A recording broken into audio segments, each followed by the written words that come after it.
दिल से मौसीकी को पसंद करने वालों के लिए आप सबकी खिदमत में हाजिर है दिल मिज़राब का एक और एपिसोड। आज के इस एपिसोड में हमारे साथ जो मेहमान हैं, वो बेशक मौसीकी से ही वाबस्ता है। हमारे दरमियान आज एक आवाज़ है, जिनसे आपका तारुफ़ कराएँगे। मेरी मुराद है मोहतरम आसिफ़ कमाल जी से। आपका मिज़राब के दूसरे एपिसोड में हम दिल से इस्तकबाल करते हैं। Thank you. आपका बहुत-बहुत और शुक्रिया कि आपने हमें रूबरू होने का मौका दिया। और हमारे साथ एक और मेहमान हैं, जो म्यूज़िक कंपोज़ करते हैं, जिनका नाम शुएब है। आपका भी खैर मक़दम है मिज़राब के दूसरे एपिसोड में।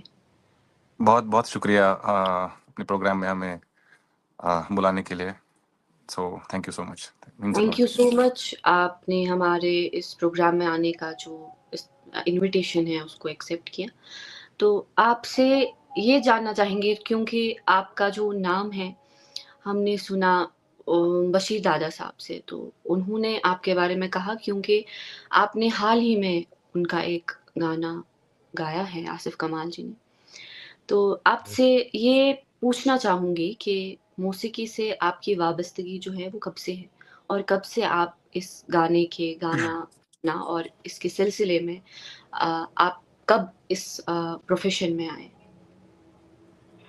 Thank you. मैं बशीर दादा साहब का पहले शुक्रिया अदा करना चाहता हूँ कि जिसने हमारा नाम लिया है।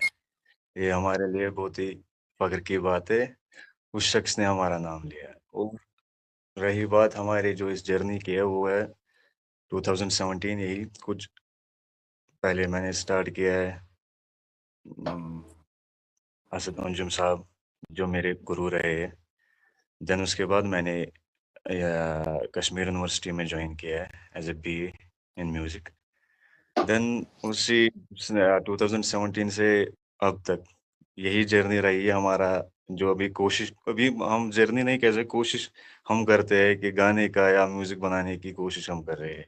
अभी उतना ख़ास हमने नहीं किया है। तो रिसेंटली अभी बशीर दादा साहब की एक गज़ल हमने सॉन्ग रिकॉर्ड की है, जिसका म्यूज़िक मेरे भाई शुएब साहब ने दिया है।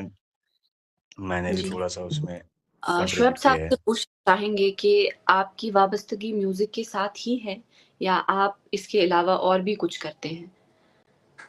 और अ, आपका म्यूज़िक के साथ जुड़ना ये कैसे हुआ आपका कोई हॉबी था या आप में कुछ ऐसा टैलेंट आपको नज़र आया कि आप इस फ़ील्ड में आए? अ, यूनिवर्सिटी के डेज़ से प 7-8 साल पुरानी बात है।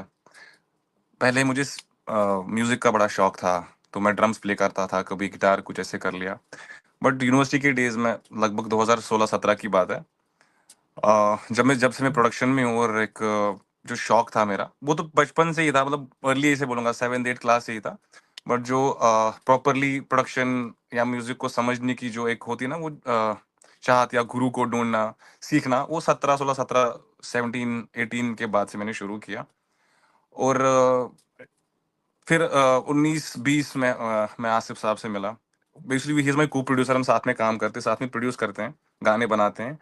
तो उसके बाद से इट हैज़ बीन 6 इयर्स जब से हम साथ में काम कर रहे हैं। और अभी जो हमारा जो प्रोसेस है, स्टार्ट जो था थोड़ा बहुत टफ था, बट अभी एक लेवल पे पहुंच चुके हैं कि हम अच्छा आउटपुट दे पा रहे हैं, अच्छे गाने बना पा रहे हैं। और फ्यूचर में ये एक्सपेक्टेड है कि with in couple of years हम हिंदी में भी बहुत एक्सेल कर रहे हैं। और एंड इंशाल्लाह ताला ये उम्मीद है कि आने वाले 2 सालों में हमारे पास एक अच्छा बैंक ऑफ गाने होगा, एक बैंक ऑफ सॉन्ग्स होगा। तो बस अभी तो आपसे ये पूछना चाहेंगे कि आप ज़्यादा किस लैंग्वेज में प्रेफ़र करते हैं? आप कश्मीरी लैंग्वेज में ज़्यादा गाना बनाते हैं या फिर उर्दू, हिंदी वग़ैरह? उर्दू और हिंदी में हमारे पास पहले से लगभग 10-15 गाने पड़े हैं, बट फिर भी हम कश्मीरी गाने रिलीज़ कर रहे हैं। बैक टू बैक कश्मीरी गानों पे ही ध्यान दे रहे हैं, रीमेक्स बना रहे हैं। तो कश्मीरी लैंग्वेज से जो प्यार है, एक जो जो मोहब्बत है बहुत पहले से, क्योंकि कश्मीरी से स्टार्ट किया है। कश्मीरी लैंग्वेज के गाने लोगों ने हमारे में सुने हैं और अच्छी लिसनरशिप और हमारी। इसलिए भी क्योंकि हमारे रूट्स कश्मीरी लैंग्वेज से ही हाँ, जुड़े हुए एग्ज़ैक्टली। हैं, हमारी बिल्कुल, पहचान है। बिल्कुल, बिल्कुल। तो अभी भी कश्मीरी ही रिलीज़ कर रहे हैं, ड्रॉप कर रहे हैं। और हम ये लग रहा है कि अभी, बिकॉज़ मुझे लगता है कि अगर आप अपनी लैंग्वेज में गाने अच्छे से बना पा रहे हो, अपनी लैंग्वेज में अच्छे गाने दे पा रहे हो, तो आप किसी भी बिकॉज़ वो है ना कि वो बोलते कि चैरिटी बिगिंस फ्रॉम होम। तो अगर आपको अपनी लैंग्वेज पे वर्ल्ड अपनी लैंग्वेज पे अच्छे गाने बना पा रहे हो आप, तो 100% हिंदी गाने भी अच्छे बनेंगे, उर्दू में भी अच्छे। हमारे पास उर्दू गाने भी है बना के, 10-15 गाने हमारे पास अभी है, जो कि इस साल हम प्लान कर रहे हैं एल्बम डालने का, अगस्त सितंबर के आसपास। बट अभी हम कश्मीरी गानों पे फुल ऑन फोकस कर रहे हैं और कश्मीरी लैंग्वेज पे ही कश्मीरी में ही गाने बना रहे हैं। अच्छा, आपसे ये पूछना चाहेंगे कि हाल ही में जो आपने बशीर दादा साहब की एक ग़ज़ल पे काम किया, तो आपने मतलब क्या सोच के आपको कौन-सी ऐसी चीज़ थी जो मोटिवेट आप उससे हुए कि हम इस पर्टिकुलर पोएट या इस पर्टिकुलर ग़ज़ल पे काम करेंगे? आपने कहीं पे सुना इसको पहले या फिर आपने कैसे इस पे काम किया, हम जानना चाहेंगे? हाँ, इसका मैं जवाब देना चाहूँगा। टू बी वेरी ऑनेस्ट, मतलब इसका बेहतरीन जवाब आसिफ साहब ही दे पाएँगे। उसका ये रीज़न है कि 3 साल पहले, आई रिमेंबर 2023 की बात है। मेरा स्टूडियो उन दिनों बेमेना में हुआ करता था, तो आसिफ साहब मेरे पास आए। He was a good friend. बोला कि मेरे पास एक गाना है, रीमेक ही है, लेकिन बहुत प्यारा गाना है। 2023 से आसिफ इस पे कंटिन्यूअसली काम कर रहे हैं। इतना मेरे को याद है, 3 साल से इस गाने पे हमने काम किया। Even it is a remake, पहले से गाना बहुत लोगों ने इसको किया भी है, इसके कवर्स भी बने 1-2, लेकिन तब से जाके आसिफ इस पे कंटिन्यूअसली काम कर रहे हैं, मेहनत कर रहे हैं, अपना 100% दे रहे हैं। आई थिंक अगर इस गाने में 20% मेरा कंट्रीब्यूशन है, 80% कंट्रीब्यूशन आसिफ का ही है। तो फिर मेरे को लगता है इस जो बेटर एक्सप्लेनेशन है वो आसिफ ही बता पाएँगे इसके बारे में। आई थिंक इनको ज़्यादा पता है कि हाउ इट स्टार्टेड एंड तो मैं ये कहना चाहूँगा कि इस गाने की जो यादें हैं वो बहुत ही मेरे करीब है, क्योंकि 2020 में जब मैंने ये गाना अपने गुरु से सुना है, सुनोजुम साहब की आवाज़ में सुना है, देन फिर मैंने यूट्यूब पे देखा था, वहीद जिलानी साहब ने इसको कंपोज़ किया है और उसने गाया है। तो तब से लेकर मैं ये अन अपने आप गाता रहा, सुनता रहा, और देन मैंने शहीद साहब से बात की कि इस गाने को रिकॉर्ड कर सकते हैं हम, क्योंकि असद अंजुम साहब और वहीद जिलानी साहब की आपस में बहुत अच्छी दोस्ती है, तो कोई इसमें प्रॉब्लम इशू नहीं होगा, चाहे कॉपीराइट के रिलेटेड या किसी और के रिलेटेड इसमें इशू नहीं आएगा। फिर हमने इसमें काम 5-10 हमने ट्रैक इसमें चेंज किए।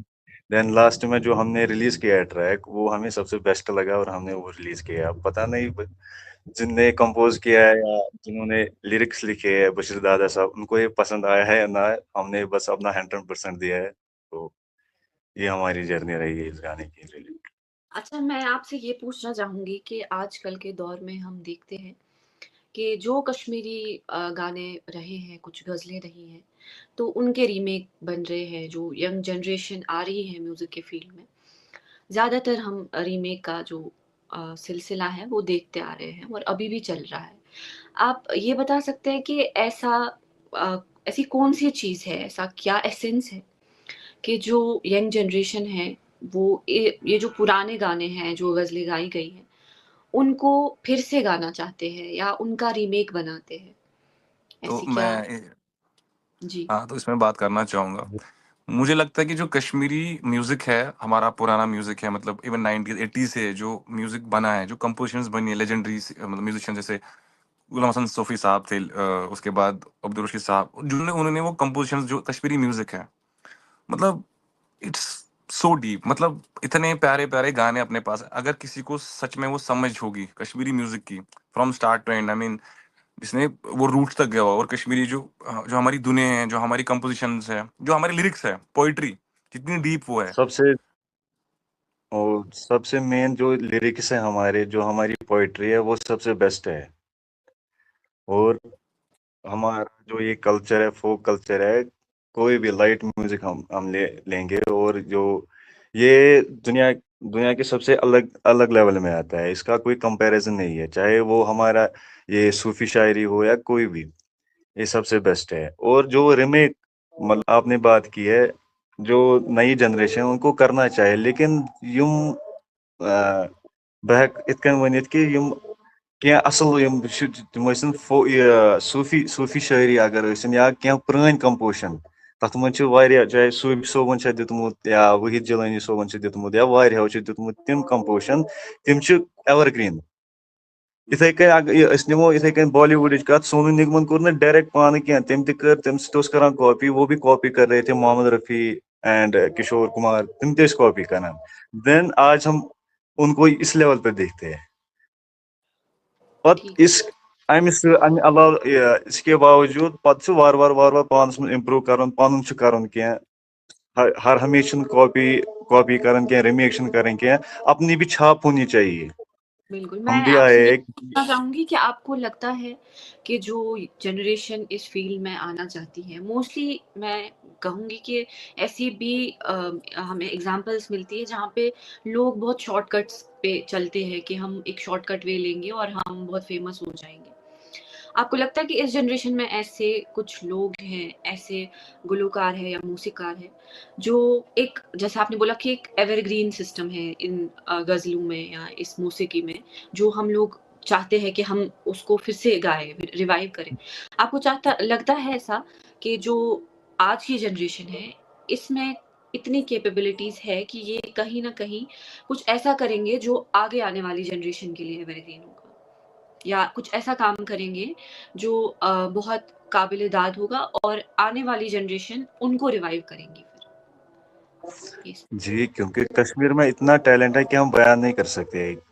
अब तथ मंच 50% होम ते आसान मतलब यम व्यूज के लिए, चाहे वो तुम व्यूज खुद करान या कम मूजूब से करान, लेकिन 50% वो भी है जो कि हमारा टैलेंटेड आसान वारिया ज्यादा टैलेंटेड।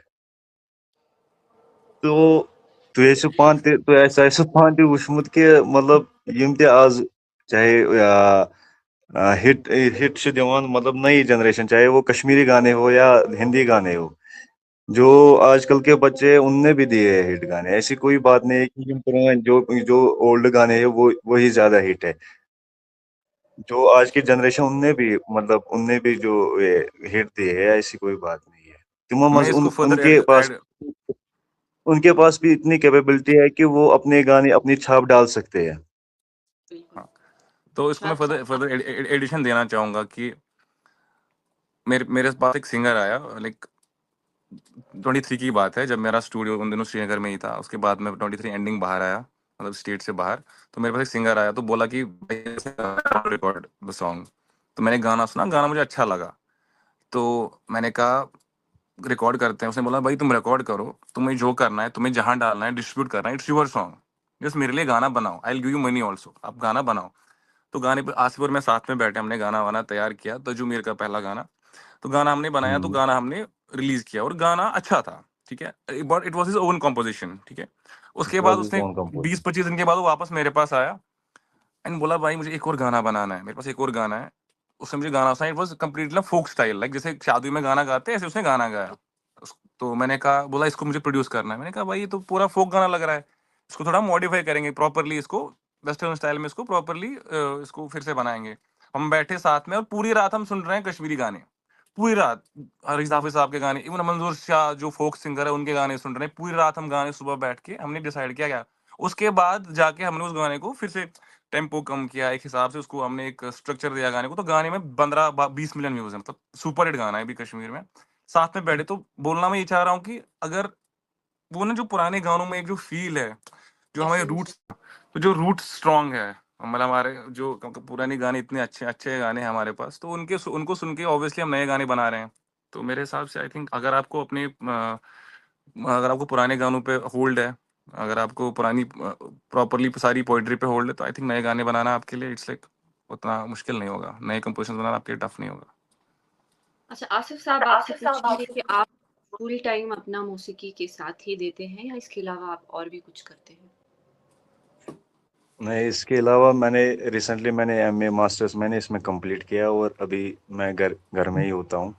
फूड बिजनेस के साथ ही होता हूँ, और जब भी का टाइम मिलता है तब गाने गा लेते हैं, रियाज कर लेते हैं। और अभी यही आपका मेरा फर्दर मतलब किस पे काम करने वाले हैं? कश्मीरी या अभी काम चल रहा है कश, या अभी आप अभी अभी हिंदी, मेरा उर्दू कश्मीरी वगैरह? गाना है, जो कि कंपोज किया है असद अंजुम साहब ने, और मेरा नया गाना गाना आ रहा है, कश्मीरी ही है, जो कि कंपोज किया है असद अंजुम साहब ने, और लिरिक्स मंजूर यूसुफ, हमारे शायर, उनके बोल है। सवाल पूछना चाहूँगी कि हर एक फ़ील्ड में इंसान कोई किसी भी फ़ील्ड में जब आता है, तो उसको बहुत चैलेंज का सामना करना पड़ता है, बहुत मुश्किलें होती हैं। कोई भी सफ़र आसान नहीं होता। तो आपसे ये पूछना चाहूँगी कि जो हमारी वादी के जितने भी मौसीकार हैं, गुलूकार हैं, जो काफ़ी सीनियर हैं, उनका आपके साथ रिलेशनशिप कैसा है? और वो आपको कितना मोटिवेट करते हैं, कितना मोटिवेटेड रखते हैं? और कैसा महसूस होता है आपको? उनके क्या व्यूज़ हैं और आपको कितनी शाबाशी मिलती है उनसे? शाबाशी तो जिनसे भी मिला है, और मिला भी कैसे, वो भी अपने सर की वजह से, जिनने मुझे बहुत सारे आर्टिस्टों के साथ मिलाया है। चाहे उनके फ्रेंड है जम्मू के ऋषभ डोर जी साहब, उनका भी, वो भी मुझे सिखाते थे। कभी जब वो आते थे इधर, वो छानापुरा में आते थे, वहाँ हमारा दूसरा घर है, वहाँ आते थे, तो वो भी शाम को जब बैठते थे वो मुझे बोलते थे ऐसे करो, ये नोट ऐसे दो। और कृष्ण लंगू के साथ उनसे भी मिलाया मेरे उस्ताद ने, असद अंजुम साहब से, वहीद साहब से भी। सबने मुझे इंस्पायर किया, सपोर्ट दी मुझे कि हाँ आप अच्छा गाते हो। चाहे मेरे साथ तम साथ वॉइस ठीक है ना, लेकिन उनने मुझे सपोर्ट दिया, बैकअप दिया, हाँ गाओ, आप प्रैक्टिस करो, आगे बढ़ो। फिर किस्म लक वो भी साथ देगा, क्योंकि जब मेहनत होती है फिर लक भी साथ देता है। ऐसे ही मतलब ऐसा को मिलनी मेहनत आज तो लक करने खाली क्या है, इसलिए तुमो कर मतलब यमन से तुम मिले उस तुमो कर वारिया सपोर्ट। चाहे बड़ आर्टिस्ट है लकट आर्टिस्ट है, यमो से तुम मिले।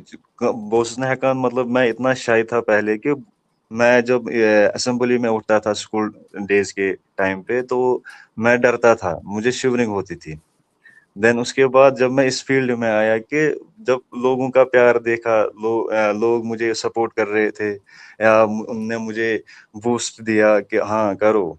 देन उसके बाद मैंने थोड़ा सा वो अपने आप में चेंज आई खुद ब खुद, शिवरिंग विवरिंग सगे गो। देन वो बने उस यूथ, तो बहुत खूब। ऐसी मेरी। सर साहब आपसे पूछना चाहेंगे कि कश्मीरी कंपोज़र्स भी बहुत रहे हैं और बहुत खूब रहे हैं। जब आर्टिस्ट्स इस फ़ील्ड में आ रहे थे उस टाइम पे ऐसा अ, इन्फ्लक्स नहीं था आर्टिस्ट्स का इस फ़ील्ड में। तो आप सबसे ज़्यादा किस कंपोज़र से मुतासिर हुए हैं? जैसे हमारे एक कंपोज़र हैं भजन सोपोरी मोहतरम, वो भी काफ़ी उनका बहुत नाम है कश्मीर में और कश्मीर से बाहर भी उन्होंने बहुत आला काम किया है। तो आप सबसे ज़्यादा किस कंपोज़र से मुतासिर हुए हैं? और जिनका काम आपके लिए एक मोटिवेशन है, एक रोल मॉडल है कि आप अगर कश्मीर में काम करें तो उनके जैसा काम हो? तो आपने सुपर साहब की बात की, तो उनका एक गाना मैंने कंपोज़ रीमेक किया भी है, वो राज़ हंस जो गाना है वो बहुत प्यारा है, वो भी इसमें मिलियन व्यू है इस टाइम यूट्यूब पे और स्पॉटिफ़ाई पे भी अच्छा खासा चल रहा है वो तो। बट आई थिंक मेरे हिसाब से मैंने आपको जैसे कहा कि कश्मीरी जो पुराने गाने हैं, सारे गाने जो है इनफैक्ट जो भी पुराने गाने हैं, हमारे पास एक-एक गाना तराश-तराश के बनाया गया है। चाहे वो सूफी महफ़िल में बनाया गया हो, चाहे अब्दुल रशीद हाफ़िज़ साहब ने कोई कंपोज़िशन बनाई, चाहे फ़ोक कंपोज़िशन जैसे मंज़ूर शाह साहब वगैरह-वगैरह, या इवन देख लो अगर आप टीवी पे देखोगे, रेडियो में जैसे अ मुनीर साहब थे या कैसर निज़ामी साहब, उनकी कंपोज़िशंस भी लेजेंडरी कंपोज़र्स वो भी थे, या अब्दुल रशीद फ़राज साहब, पूरे जो भी ये सारा जो ये कश्मीरी म्यूज़िक है, तराश-तराश के बनाया गया है। तो इसलिए मैं ये बात फिर से बोल रहा हूँ कि अगर आपको सच में आपने पुराने गानों पे पकड़ है कश्मीरी गानों पे, तो नया म्यूज़िक बनाना आपके लिए बिल्कुल आसान हो जाएगा। अगर आप देखोगे अभी भी मतलब बॉलीवुड तक रिसेंटली हमारे कुछ कश्मीरी आर्टिस्ट चले गए हैं, तो उनके भी अगर आप देखोगे उनके पुराने गाने, उनके कवर सॉन्ग्स, तो वही सेम गाने, वो भी वही गाने गाते हैं जो हमारे पुराने कंपोज़र्स ने, जो उस टाइम रेडियो वगैरह में काम करते थे, उनके गाने वो रीमेक उनके करते आए हैं। इवन आप फ़हीमुल्लाह की एग्ज़ाम्पल ले लो, उन्होंने कितने कवर्स किए, और जो कि ऑलमोस्ट सारे गाने वही पुराने कंपोज़र्स के हैं। तो मैं ये बोलना चाहूँगा, अगर आपको सच में फ़ोक से लेके कश्मीरी जो पुराना म्यूज़िक है, उस पे आपका सही कंट्रोल है, उस पे आपका सही हाथ है, तो आई डोंट थिंक आपके लिए नए गाने कंपोज़ करना मुश्किल हो जाएगा। सो अगर तो आई थिंक तो कंप्लीट सारा कश्मीरी म्यूज़िक जो पुराना है, वो legendary and should listen to it. आपसे आखिर में ये पूछना चाहूँगी कि आपको क्या लगता है कि अभी जो जनरेशन है, जो इस फ़ील्ड में है, आर्ट और कल्चर के फ़ील्ड में है, उनको किन मुश्किलात का सामना करना पड़ रहा है? और कौन-से ऐसे लूप होल्स हैं हमारे सिस्टम में या हमारी सोसाइटी में, जो उनको रोकती है या उनके जो ये जर्नी है उसमें एक हर्डल पैदा करती हैं? शुएब साहब। अभी के टाइम पे इतने सारे ऑप्शंस हैं म्यूज़िक ऑप्शंस आपके पास। अगर आप सच में करना चाहो तो आई डोंट थिंक कोई भी चीज़ आपको रोक सकती है। क्योंकि अभी पहले ज़माने में क्या होता था कि आपके पास सोशल मीडिया नहीं था। अगर आप कोई चीज़ बना रहे हो तो लोगों तक पहुँच नहीं रही थी, ठीक है? एक बबल में सारा काम होता था। लेकिन अभी के टाइम पे क्या हो गया, आपके लिए म्यूज़िक भी बनाना बड़ा आसान हो गया है क्योंकि आपके पास इंस्ट्रूमेंट्स आए हैं, आपके पास सॉफ्टवेयर्स है, बड़ा आसान हो गई चीज़ें, बहुत आसान चीज़ें हो गई है। सोशल मीडिया आपके पास जहाँ पे अपना गाना आप डिस्ट्रीब्यूट कर सकते हो। बट अगर मैं देखूँ हर्डल्स तो I don't see there are law जब मैंने स्टार्ट किया था मतलब 15 में, उस टाइम भी बहुत सारी प्रॉब्लम्स थी, मतलब बहुत सारे मतलब सोशल मीडिया उतना बूम पे नहीं था। मैंने बहुत सारे गाने बनाए जो कि डिलीट भी हो गए, पता नहीं कहाँ चले गए, क्योंकि उस टाइम उतना आप कहीं उस डिस्ट्रीब्यूशन का कोई सीन नहीं था। बट अभी के हिसाब से I don't think there are lot उतने ज़्यादा प्रॉब्लम्स है आर्टिस्ट के लिए करने के लिए। अगर कोई किसी को करना होगा तो अभी कोई बहुत ईज़ी मानना हो चाहिए। चुका है। हाँ, मतलब अभी पूरा ना वो बोलते हैं ना कि मार्केट पूरा खुला हुआ है, बस आपको काम करना है। बस हर किसी को बैठना है, बैठ-बैठ के खाना है, आई डोंट थिंक वैसी चीज़ें हो सकती है। आपको करना पड़ेगा, आपको निकलना पड़ेगा। आपको अपना 100% देना पड़ेगा बिकॉज़ हाँ, एक हर्डल मैं ये बोल सकता हूँ अब, क्योंकि मार्केट में बहुत सैचुरेशन आ गई है। हर कोई म्यूज़िक बना रहा है। मतलब हर दूसरा आप देखोगे हर दूसरे घर में कोई ना कोई सॉफ्टवेयर लेके कुछ ना कुछ बीट्स बना के डाल रहा है यूट्यूब पे। तो सैचुरेशन बहुत ज़्यादा आ गई है और हर कोई म्यूज़िक बना रहा है। तो उस पूरे में आपको स्टैंड आउट करना, सब बाहर निकल के अपना एक अलग गाना बनाना। But the thing is creativity, आपको अपनी सारी क्रिएटिविटी लगा के एक अलग-सा गाना बनाना पड़ेगा और अगर आपका प्रोडक्ट अच्छा है, तो वो मार्केट में चलेगा, 100% चलेगा। इत जितने भी अगर हर घर में सिंगर होगा, तब भी आपका गाना सबसे बाहर निकल के आएगा। But the only thing is you have to be pretty much accurate, अपने गाने को आपको तराश के बनाना पड़ेगा, सही तरीके से बनाना पड़ेगा, लिरिकली सही रखना पड़ेगा। तो मुझे लगता है आपका गाना चलेगा। बट हर्डल तो यही है कि बिकॉज़ सैचुरेशन मार्केट में बहुत ज़्यादा है, तो उसको निकल के you have to give your best, तब जाके आपका गाना मार्केट में चलेगा। जी, आप से ये सवाल पूछूँगी कि आपने ये कहा था कि आप इसके अलावा भी कुछ और करते हैं। तो आपसे ये कहूँगी कि आपकी जो ये म्यूज़िक की जर्नी है कंपोज़िशन बनाने की, वो जो आपका काम है, वो इसमें कुछ दिक्कत तो पैदा नहीं करता, कोई मुश्किल तो पैदा नहीं करता और आप मैंने कैसे मैनेज। ये आपने बिल्कुल एक्चुअली अब तो मैं 10-8 साल से जॉब कर रहा हूँ और जॉब करने का बस यही एक रीज़न है कि एक टाइम आएगा मेरा एक 1-2 गाने ऐसे हिट होंगे। मे बी हिंदी में इसलिए फ़ोकस कर रहा हूँ, पूरे इंडिया में एक इतना मतलब थोड़ा बिकॉज़ हर एक आर्टिस्ट को पैसा चाहिए होगा, प्रोडक्शन जी, के लिए, वीडियो प्रोड्यूस करने के लिए। लेकिन जॉब भी मेरी एक मजबूरी है even though to be very honest, अगर मैं जॉब नहीं कर रहा होता शायद मैं म्यूज़िक में भी नहीं होता। मेरे पास जो भी ओके इंस्ट्रूमेंट्स है, सॉफ्टवेयर्स है, to sustain what your actual love is आप उसके लिए म्यूज़िक ओनली, जो म्यूज़िक ओनली। जी, जी, जी। मैं म्यूज़िक के लिए बात अगर मैं जॉब कर रहा हूँ तो आई थिंक मैं भी म्यूज़िक के लिए जॉब कर रहा हूँ ताकि एक टाइम के बाद मेरा एक बेस खड़ी हो और उसके बाद मैं फुल टाइम म्यूज़िक में ही जा सकूँ। But the problem right now is money because आप वीडियो बनाते हो, हर एक चीज़ करते हो, उसके बाद आपका गाना फ्लॉप होता है। मतलब 100, 150, 200 के भी अगर जाएगा, उसके बाद भी that's not sufficient to fulfil जो आपने गाने में जिस गाने को प्रोड्यूस करने में लगाया होगा वापस नहीं आता। तो इसलिए भी वो मेरी जो जॉब करना भी एक मजबूरी बन गई है। But at the end of the day मेरा यही है कि कुछ गाने मेरे हिट हो जाए, अच्छे से मार्केट में चले, एक नाम बन जाए, उसके बाद फुल टाइम म्यूज़िक पे ही रहेंगे। सो ये चीज़ है।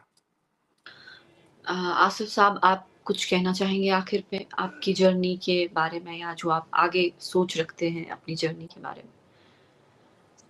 जर्नी तो हमारी यही है कि म्यूज़िक के रिलेटेड ही है। जो भी जहाँ भी अब ऊपर वाला ले लेगा तो वहाँ हम चलेंगे। लेकिन जो हमारा आपसे ये पैशन है पूछेंगे वो कि आपने कभी स्टेट से बाहर परफ़ॉर्म किया है, कोई लाइव परफ़ॉर्मेंसेज़ स्टेट में या स्टेट से बाहर? ना, लाइव परफ़ॉर्मेंस अभी तक मैंने नहीं किया है, ना मैंने कोई शो किया है यहाँ पर भी। बस मैं पहले पटियाला में हमने जो ये मैंने ये मास्टर्स किया है वहाँ, तो वहाँ पर हम गाते थे, शाम को जाते थे हम दोस्तों के साथ, बाहर हम गाते थे पार्क-वार्क में। लेकिन फिर जब यहाँ आए 2000 लास्ट ईयर ही हम आए, तो उतना हमारा जब टाइम ही नहीं मिला, ऐसे और यहाँ पता है घर में भी काम होता है और जो फ्री टाइम था उसमें हम देखते थे कोई कंपोज़िशन या कोई गाना जो हम गा सकते थे, वो उनके साथ हम रहे ज़्यादातर और हमारा ये किसी ने ये इवेंट का वो तो हमसे अभी हुआ नहीं। चलिए, बहुत इंशाल्लाह अच्छा आगे लगा आगे और भी मकाम उम, है। हाँ, जी, तो बहुत अच्छा लगा आपसे बात करके। अभी आप और काम करेंगे कश्मीरी, हिंदी, उर्दू पे तो फिर और मौका मिलेगा आपसे बात करने का आपके नए काम के बारे में। तो आज के लिए इतना ही हमारे नाज़रीन से इजाज़त लेते हैं, जब तक हम तीसरा एपिसोड लेके दिल मिज़राब का लेके आएँगे।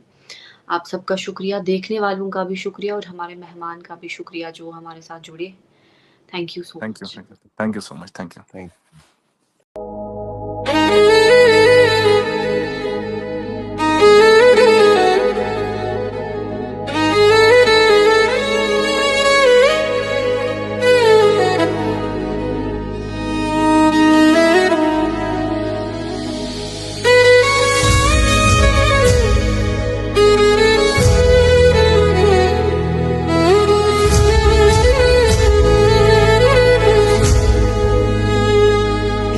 Pat sori dunia trom tem dildaran trovos bhai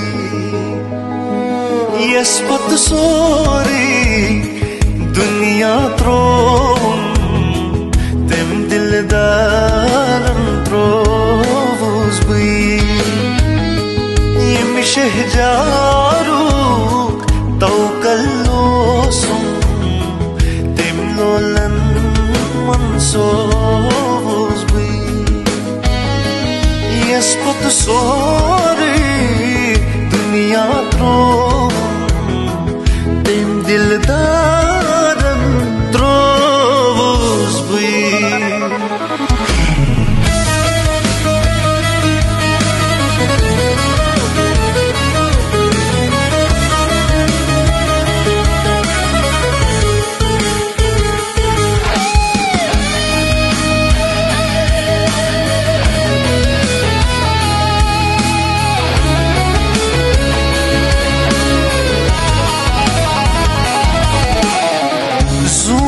Şaban maz aynı gatiratsa varanan gulzaran maz Zun şaban maz aynı gatiratsa varanan gulzaran maz Çuk bani çus yad kurum Akhirtem mushroz bhi Joy bani Dios yaad karoon Akhirtem mushroz bhi Ispat sori duniya trom Tem dildaran trom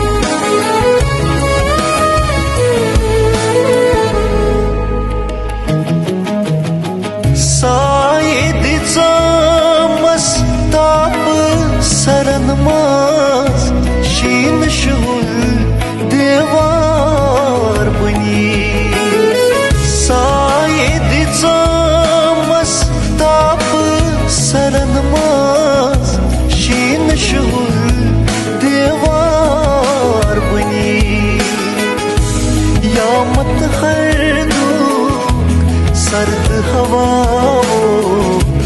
bedardın Nahnoz bhi Yamat hardu Sard hava Bedardan Nahnoz bhi Yes pat sori Duniya trom